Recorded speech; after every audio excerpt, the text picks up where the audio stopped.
রাজনৈতিক দল হিসেবে বাংলাদেশ জামায়াতে ইসলামী নিবন্ধন অবৈধ ঘোষণা করে হাইকোর্টের রায় বাতিল ঘোষণা করেছেন আপিল বিভাগ।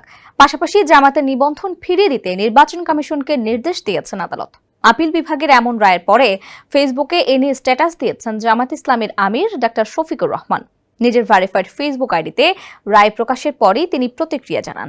স্ট্যাটাসে জামায়াত আমির ডক্টর শফিকুর রহমান লিখেন, আলহামদুলিল্লাহ, বাংলাদেশ জামায়াত ইসলামী নিবন্ধন সংক্রান্ত হাইকোর্টের দেওয়া ন্যায়ভ্রষ্ট রায় আজ প্রধান বিচারপতির নেতৃত্বে 4 সদস্যের বেঞ্চ বাতিল ঘোষণা করেছে। তিনি আরো লিখেন, মহান রবের দরবারে নত শিরে শুকরিয়া আদায় করি, আলহামদুলিল্লাহ, সুম্মা আলহামদুলিল্লাহ। এখন যে কোনো ব্র্যান্ডের পুরাতন এসি বদলে নতুন ওয়ালটন এসিতে উপভোগ করুন 25% ছাড়।